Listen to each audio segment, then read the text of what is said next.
President Trump is a millimeter from being assassinated. A young woman is stabbed to death on a train in a random act of violence. There's countless school shootings that are happening every year, and mass shootings seem to be almost a weekly occurrence. And then we saw Charlie Kirk assassinated in front of the world with video footage circulating the internet. Something's not right. America, I believe, is sick and has been getting sicker for a while. But what is the actual remedy? Is there any hope of recovery? That's what we're diving into today. So let's go. Hello, everyone, and welcome to the Target Focus Life podcast. It's been a while, but we're back at it, and I'm here with a special guest. We have Pastor Trinity Opp. Head pastor, senior pastor? Well, they call me lead pastor because when they call me senior pastor, it makes me feel older than I am. Well, the way you limped in here this morning, that might be fitting. I don't know. I'm just saying. It might be fitting. So Pastor Trinity is actually the pastor at Alexandria Covenant Church, located in the beautiful Alexandria, Minnesota. Yes, it is. It's a great community, a great church, and it's an honor to be here with you, Steve. Yeah, this is going to be an interesting topic because there has been a lot going on in the world. I mean, I think anyone that is not living under a rock sees it. There's these, I mentioned a few in the opening, the mass shootings, the school violence, the public stabbings, and obviously violent crime has been around forever. Yeah, we're witnessing a moral decline within our society, and people are responding in very different ways to current events. Some with violence, some with protest, some with wanting to dialogue. You know, I think Charlie Kirk is a great example of somebody who was trying to really set a precedence within American society to bring back debate rather than violence, to be the way forward, to find unity within our society. And ultimately, he was assassinated for it. That debate is a good thing, but it's so aggravating for some people. It's so, it just gets them so emotionally hot that Right. people have a different standpoint. And then where it's leading, I think, is the troubling thing. Because if we look at actually homicides in the United States, from 1980 to now, they're actually down. Mhm. So we're seeing less murder committed in our country. But the way that some of these violent crimes are taking place has changed. When you're talking 1980s, Mhm. school shootings, mass shootings weren't they were a thing, but we didn't see them the same way. Correct. Right. Assassinations, those have been around for a long time too. But nothing like this has happened with Trump and Kirk. Since probably like the JFK and Martin Luther King era. Right. I think one of the things we're seeing too is we've lost the ability within society to have civil discourse and learn how to be at odds or at different with each other. And there are just some who are responding very wrong to that discourse, to the difference, and their responses with violence. And we know that will never win, bringing a society together. It just doesn't work. Yeah, what's so interesting is there was I think of the recent event with Charlie Kirk. The shooter mentioned that Charlie is full of so much hate Mm-hmm. and he had to end it.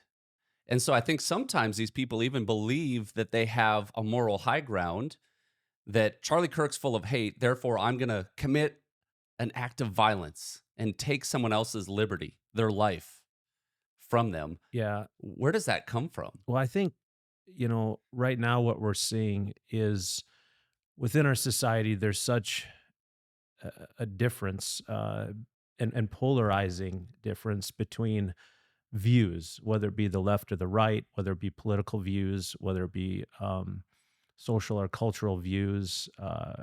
And what's happening is generally, I think, people are not seeing people as people anymore. Hmm. We're seeing them as the other. If you're different than me in terms of my beliefs, my views, my perspective. Um, it's easier for me to categorize you as the other and the villain in my life rather than see you as a real person who is made in the image of God, who has worth and value, even if we are different than one another. And when we begin to see people as other rather than as people, we will tend to treat them that way. And I think we're seeing the effect of that within our society today, how we are treating one another. And there's a sickness to that for sure. How do you think that's changed with everyone being online? Not everyone. A lot of our Yeah. population being online. Yeah, I think a couple things. One, we live in an influencer culture, and people love the momentary fame that comes with that. Sometimes just a simple tweet or response to a current event will captivate an audience and make it go viral. I think there are some people who are looking for that. I also think that there's been an influence within I think some of the activity we're seeing in society through media and video games, particularly. A lot of games that are being played today, especially by young people, war games, things of that nature, they come with a reset button. And so acts of violence can be done, and with a reset, everything's back to normal, back to life. That's just not real life. And I do think that there's an impact or an influence that that is having within how we view others, how violence is happening within our society. And so much of what's going on, not only can we not make sense of, but it truly is unreasonable. Yeah, I think my thoughts on online activity is it's multifaceted. Honestly, I think people are in search of significance, Hmm. and you can have your moment of significance, Yeah. um, not in a good way, Right. but they will be remembered. Yeah. Um, we could go down a whole rabbit trail of this. I don't want to get long winded on the online aspect, but I do think it is a piece of the disconnect from reality that people have. Right. There's a common saying that some people use right now. It's get outside and touch grass, Yeah, sure. Right. right? And there is something to just this reality of being outside in God's creation. Right. Totally. In fact, there's a verse in the Bible that says God makes Himself known Right. through creation. That's a paraphrase. You are more connected to reality when you do get outdoors, when you touch grass, and when you actually talk to people. We are so connected right now online, but people are as lonely as they've Yeah. ever been. Right. Are you seeing that? Oh, absolutely. I'm seeing that. I'm seeing that with an influx of just mental health issues, parent child relationship issues, marriage issues. The fact is, God made us for relationship. First and foremost, relationship with Him, but secondly, relationship with one another. And I think that's one of the challenges that the media world has provided for us, or an online community, is that we've not only lost touch with the grass, if you want to say, going outside and being a part of creation, but we've lost touch with one another. And we can create our own little reality groups, if you want to say, online to just fit a mold that we feel comfortable in, rather than being in relationship with one another and working through the challenges that relationship brings to life. And this is one of the things that I see as truly affecting when you talk about cultural sickness within American society.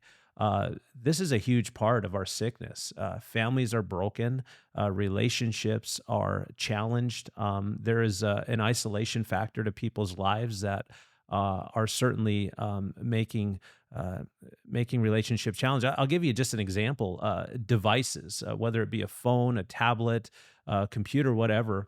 They're becoming one of the great challenges for family life today Yes. within the family structure, and not just between parent and child, but also within the context of a marriage between a husband and a wife. I- it's not comical, but there's an opportunity to kind of have a relational laugh with a couple who is having issues with communication, and I ask them questions like, "Give me an example of when communication really breaks down," and they'll just say, "Well, we'll be on a date night and we'll be driving somewhere and my husband will be driving and I'm on my phone and it really frustrates him that I'm in the passenger seat on my phone. Were you talking to my wife? Was she in your office? Tell me more. No, and this is why we can have a good laugh relationally because so many of us can relate to this. I Yeah. can relate to this even within my relationship with my spouse. Um, but at the end of the day, we tend to not listen well to each other.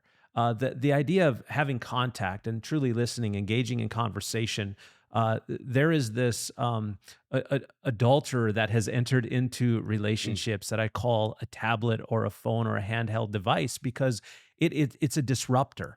And what happens is, as I'm talking to my wife, maybe I'll just use myself as an example, and she's even if she's on her phone trying to find directions for navigating to go to the restaurant we're having a date night with, and I'm trying to tell her something, and she's and I feel like I'm being dismissed or unheard, and I ask her what I say, and she can repeat word for word. That's fine, but it doesn't mean she was listening to me. Listening really allows us the opportunity to express what we meant by what we said, not by the words that were just spoken. Yeah. And this becomes a real challenge, and it's a real challenge with parent and child relationship, and even parents feeling like they don't have the ability to discipline their children or to take the device away because the device belongs to the child. Well, I'm sorry, but in my home, the device belongs to me, That's right. and I have to be the one to discipline and to create a healthy structure for Oh that. man, I think we could create a whole second episode just about that whole topic, Sure. about screens with kids in marriage relationships. I know that I get frustrated. I know my wife gets frustrated with me at times. It goes both ways. But I think at the end of the day, you said we are meant for relationship. We are. And what's happening in relationships, just in that marriage context, is we want to be seen and we want to be heard. Yes, we do. And when we feel like we're second fiddle, that everything else is always coming first, I know my wife gets a little frustrated when I say things about, we're in the car and she's on her phone and, she's ordering groceries, she's doing all this because she takes care of everything in the house. So I got to give her more grace than I do. Mhm. But at the end of the day, my feeling is, do you really see me? Do you really hear me? Are we together in this? And Right. and I think we could keep on going. Last thing I want to say about online, Yeah. and then we're going to get into some data of what we're seeing in our culture, is that people will say things online that they would never say to your face. And now I run a YouTube channel and do a lot of social media stuff. Um, so I see that.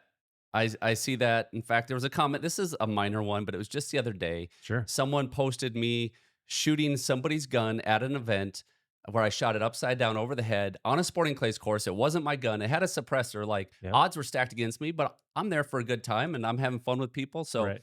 I shoot over the head. First comment. Well, he's no Tom Knapp. Oh, Right? It's like, well, right. first, do you even know me? Right. I don't need to be Tom Knapp personally, but do you even Right. know me? Like, Yeah.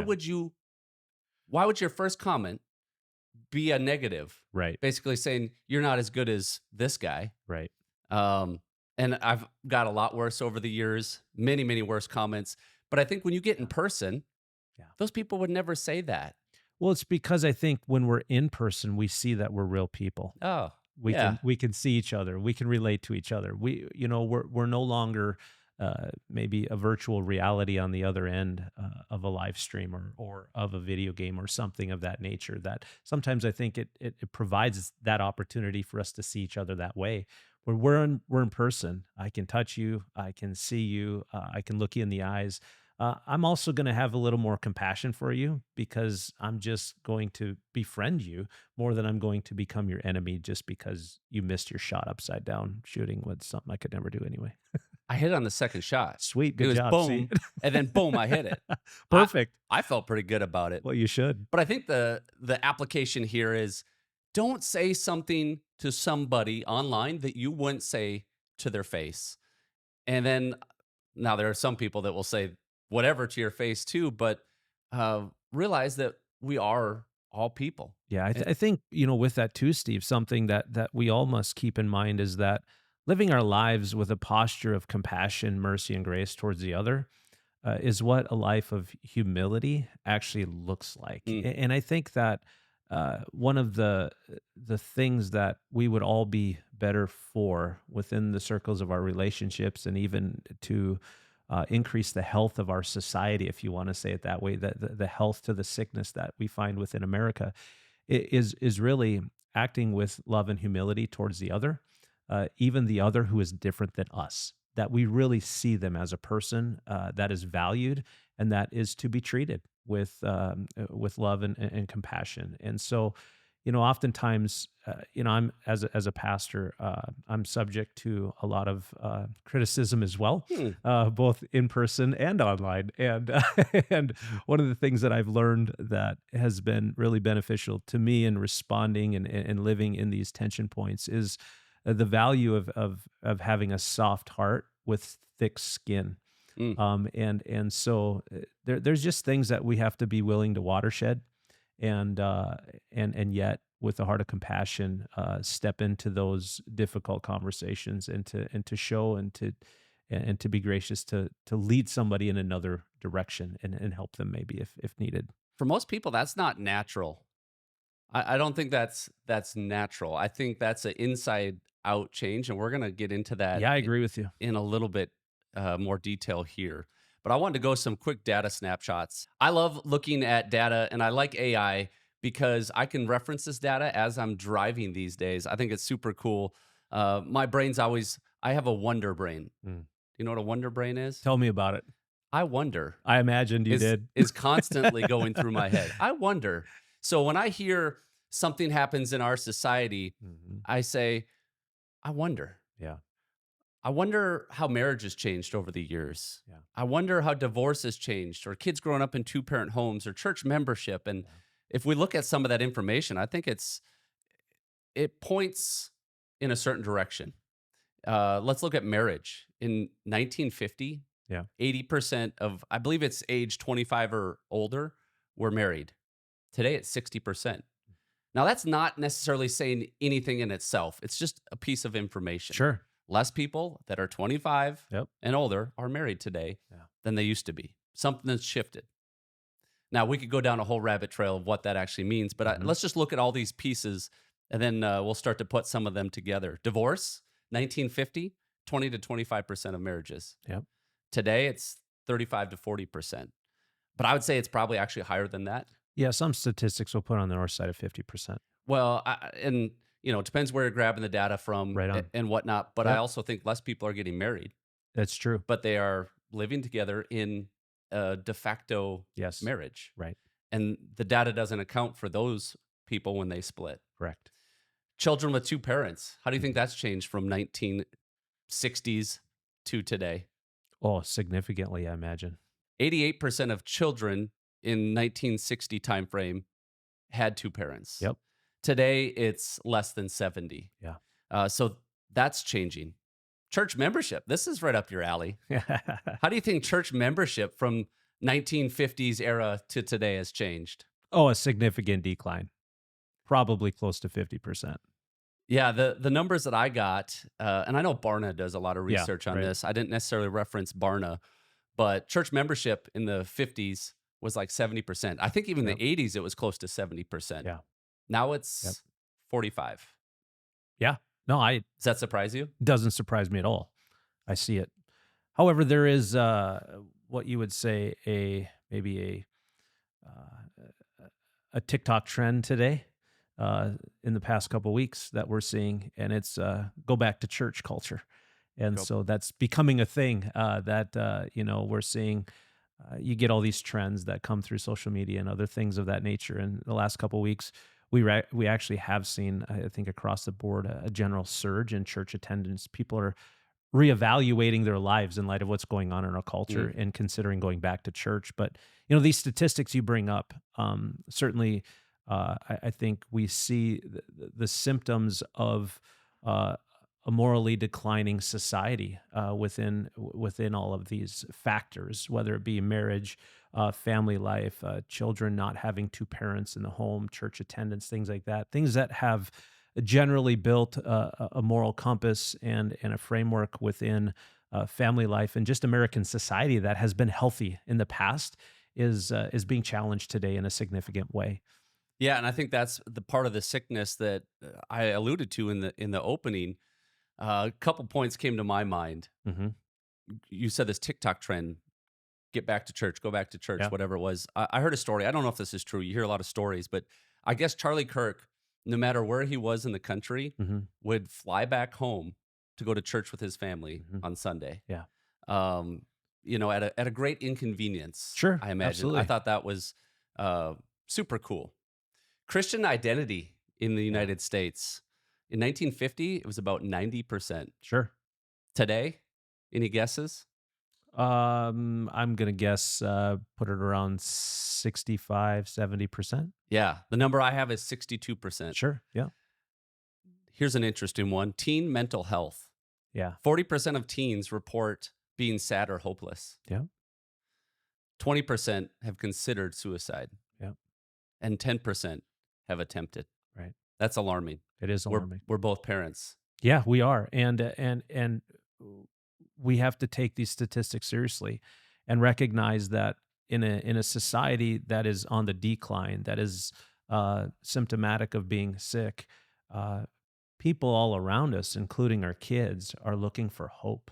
They're looking for something that will help them see that there really is a purpose or a reason for living other than the moral decay that's happening all around us, and the sickness that's going to take us down and take us out.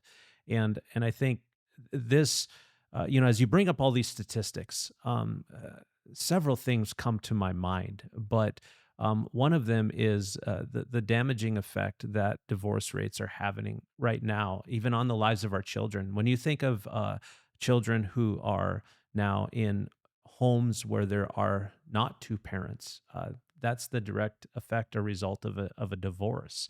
How people view marriage today is also an interesting thing. How do you think that's changed? Well, I think we've, at least certainly I have seen as a pastor who sits with a lot of people, a shift in the last probably 25, 30 years from recognizing marriage that has often been taught within the church or should be taught in the church, that it's a covenant relationship, to where now people are just recognizing marriage as a contract based type of relationship. And here's the fundamental difference between the two.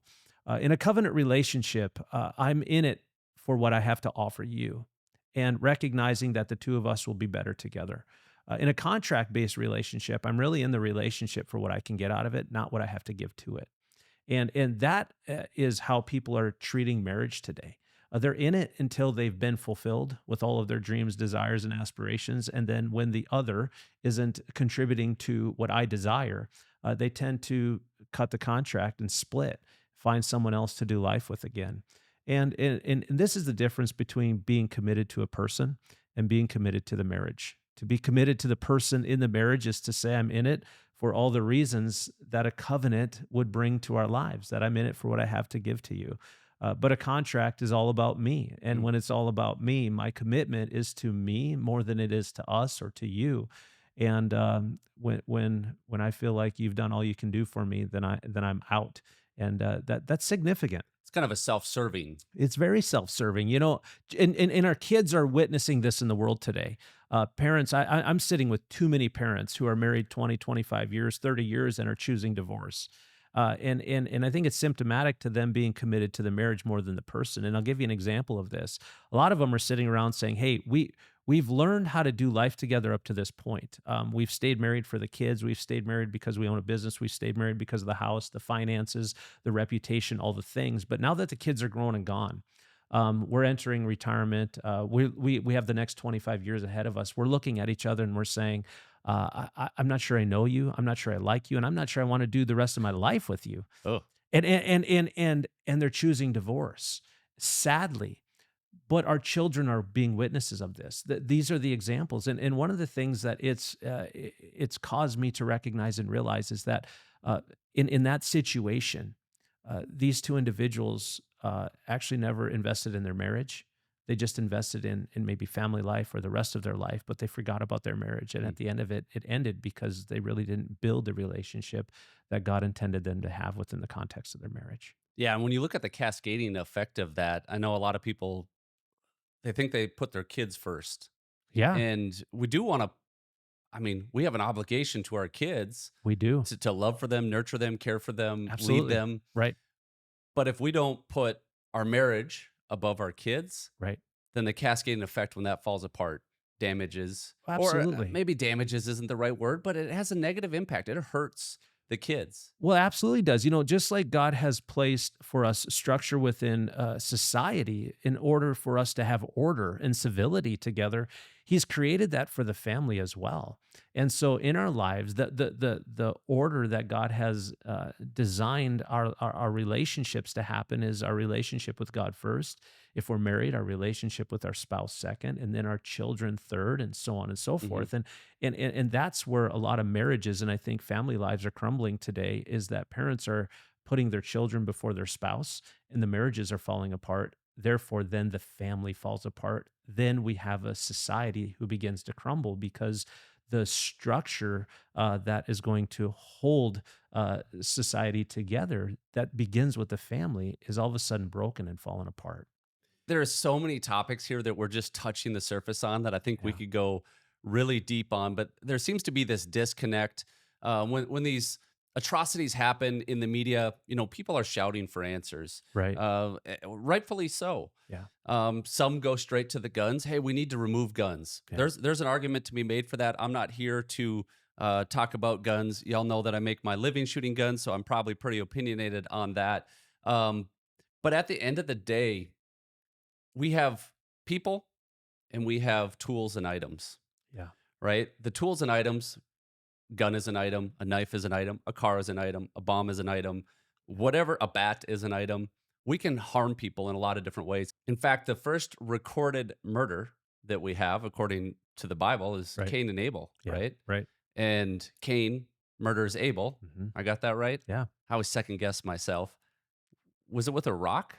Yeah, yeah. Well, he murdered him. It was an offensive act against God. He Absolutely. didn't have an AR-15. I know No, he that did not. much. No, no. Um, so items aren't necessarily the issue. I'm not Right. saying we can't regulate items in our society, but I think if we really want to look at true lasting change and solutions, it goes much deeper than items. I think it comes down to the heart. Yeah, And why is somebody willing to hurt somebody else? yeah. There's a lot of reasons for that, and I agree with you, Steve, that it is a heart issue. And I think one of the things that we all need to be mindful of is that there's two things going on in our world that we're a part of, but we don't necessarily always see.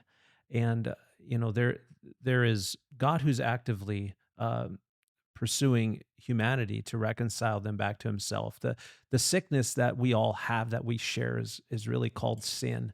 And that is at the core of the problem within humanity, and leads to the biggest problem within society, and why we would even choose to take the life of another.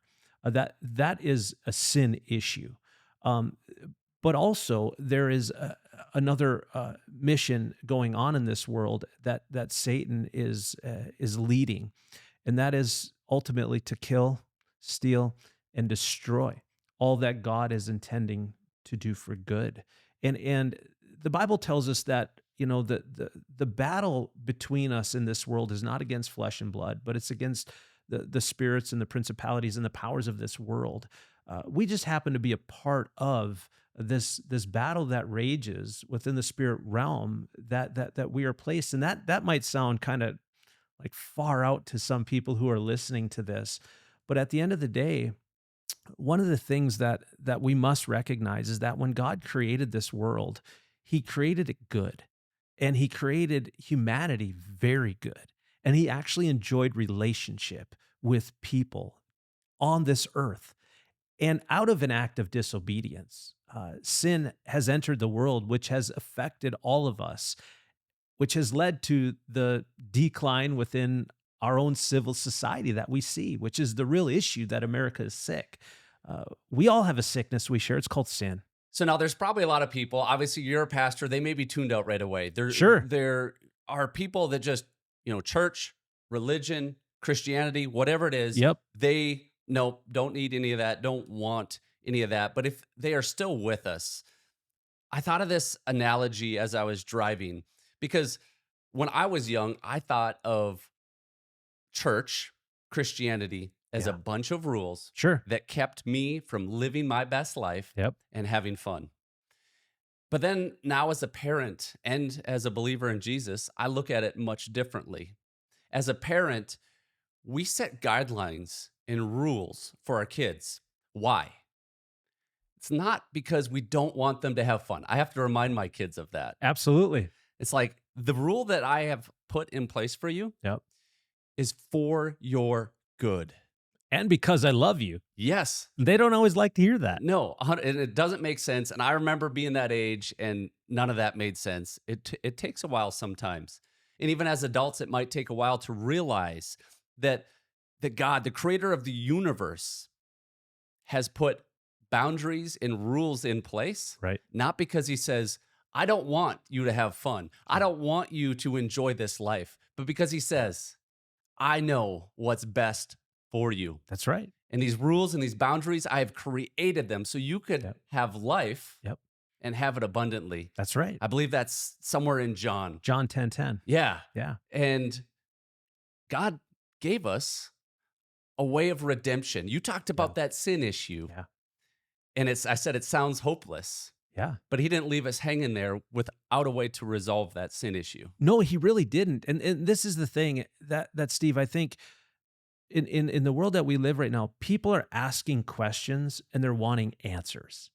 And the most fascinating reality that we have to accept and live with is that there is a book that has the answers that we're looking for. New York Times bestseller? You know, it's the number one seller of all time. I think I know that one. Yes, the Bible, right? But here's the thing: is if we want answers and we're willing to listen, God has provided them to us. And as you ask the question, you know, what is the solution that God has given to the sin problem in the world? The solution really is Jesus Christ.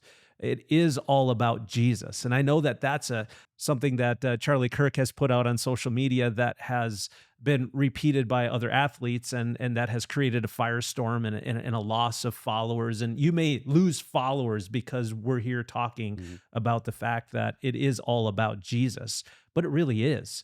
You know, John 3:16, we know the Bible verse so well. For God so loved the world that he gave his one and only son, that whoever believes in him will not perish, but have eternal life.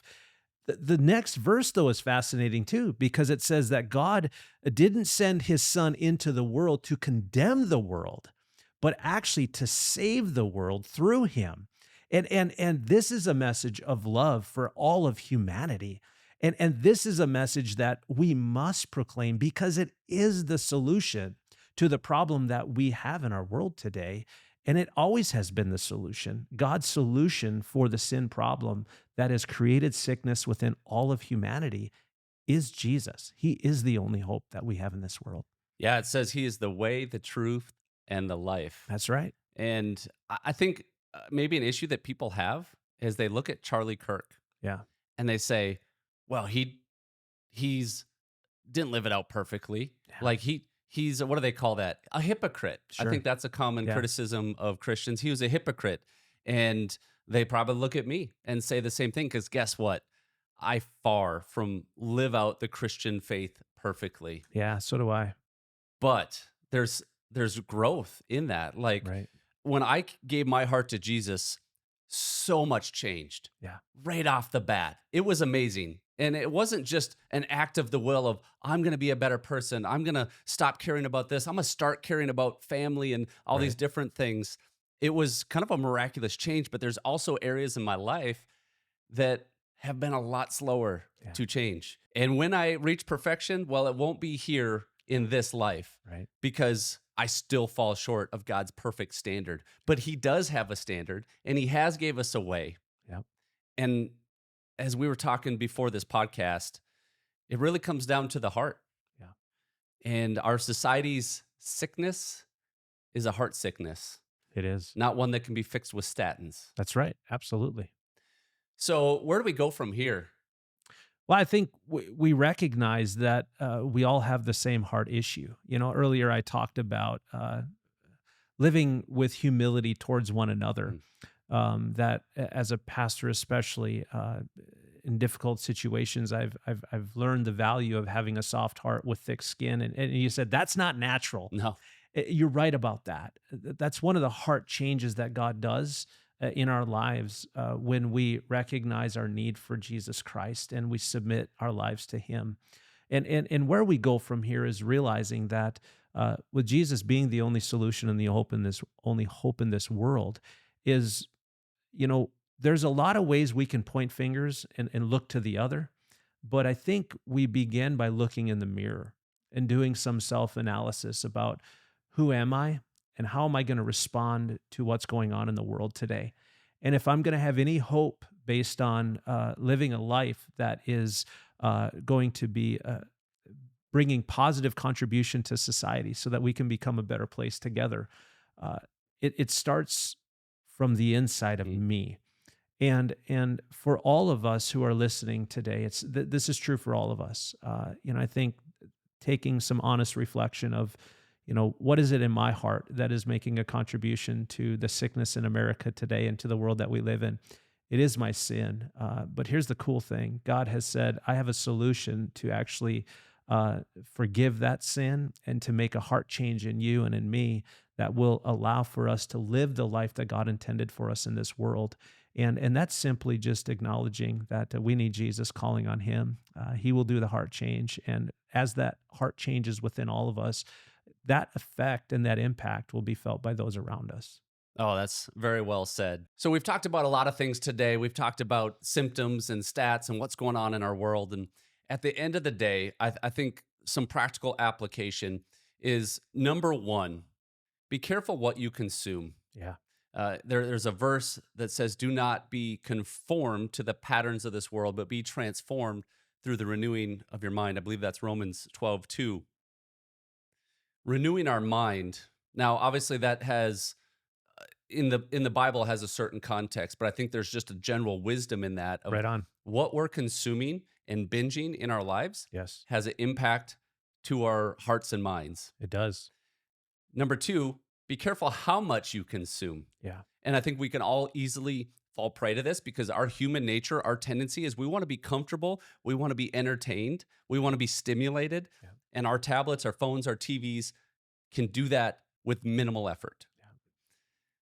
Number three, I would say people need to get outside. Yeah. I think you need to get outside with other people too. That's right. Not just by yourself. That's good too. I think Yep. we need some isolation periodically to just calm our minds. Yep. But we're meant to be in relationship. And one thing we didn't talk about is the year 2020. Do you remember that? I do remember that very well. Wasn't it fantastically Oh, fun? great. But there's some data from 2020 that homicide surged nearly Yeah. 30%. Yeah. Think about that. We're all locked down. We're all home. Right. How are we even hurting people? We're at home. Right. Yeah. But people were isolated. They were alone. Yes. And their hearts were sick. Yeah. Well, I mean, I don't know if that's the right term, but it's what I titled the podcast. Yeah, well, isolation does create a certain impact on our lives. You talked about what we think and the importance of what we think, and I think during that time of isolation for many people, it was a mental strain on life, on the brain, on mental health, but also on relationship. And one of the things that we have to recognize and realize is what we think impacts how we feel, which directly impacts how we act, Mm. which then directly impacts those around us. And to really your point, what we think about really does matter. How we live our life, whether we choose it. 2020 brought about a forced isolation for many people. Today, people are often choosing isolation, and I think one of the things you're trying to emphasize is we would all be better if we lived our life together, not alone in a virtual reality. So let's get outside. Let's enjoy God's creation. Let's get into community groups. Let's enjoy each other. Let's go back to church. How about Yeah. that? So that we can find community Honestly, and make a difference. I've said this to your face. Yeah. I've never said it on a podcast Sure. to the world. One of the biggest reasons I go to church, yes, I want to hear God's word. Yes, I want to worship with a body, Yeah. but that's all part of community and Right. getting to know the people in the Yep. church and being connected. I can listen to the best speakers in the world online. Yeah. I can listen to the best worship music in the world Yep. online. But what I can't get is real relationships That's right. and real community Yeah. online. Now, online might be the only option for some people. Sure. I get that, but I am a strong proponent of physically going to church Yeah. because of the connection with people. Yep. And I don't mean that as a diss to you. No. I think we have a great church, and Of I course we appreciate do. you as a pastor Yeah. and as a leader. Right. But it's really the people that come together that make the church. Right. And guess what? Because there's always critics. Yeah. It's full of imperfect people Yeah. that will make mistakes, that will let you down periodically. Yeah. But you're still better off because you have them. Absolutely. And community matters, and this is one of the things that I appreciate you even inviting me on to for this podcast is just recognizing how important this conversation is. This can have both positive and negative effect on your viewership, of course, and those who are listening. But at the end of the day, we need to continue to have the conversation around the moral decline, the sickness around us, and what we can do to be an active participant in making the world that we live in a better place. And that's one of the things that I hope those who are listening are going to be able to walk away with is asking the question, what can I do to make the world that I live in a better place? Not just for me. We all want that, of course, but let's look outside ourselves and see the other and consider the other before we consider our own needs, our own wants, our own desires, and ask the question, what can I do to make the world a better place for you? Mm. And I think when we're willing to be honest about seeing the other as being more important than ourselves, living a life of humility and love and compassion and care for people will become something that is true of our lives. Now, that's not something we're going to get there on our own, but it is something that God can help us get there to do. And I think that's an important piece that our world needs today.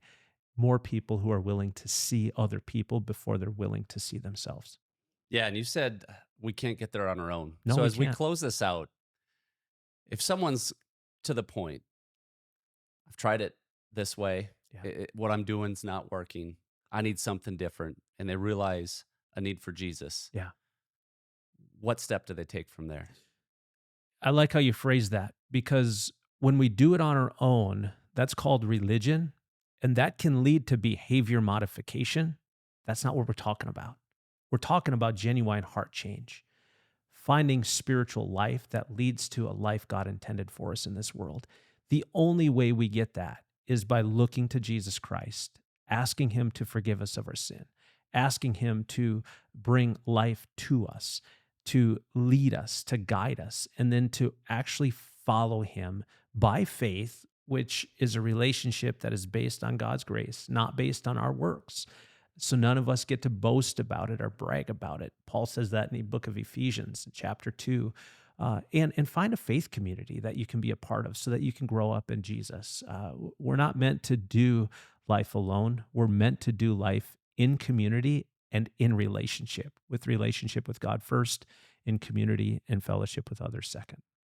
Well said, Trinity. I appreciate you joining for this podcast this morning. And Glad to be here. we got a whole lot more we could talk about, but we're going to cut it there. Appreciate you guys tuning in. Remember, whether you're in the field or in life, you're only going to hit those shots you're laser focused on. So live target focused. See ya. See ya.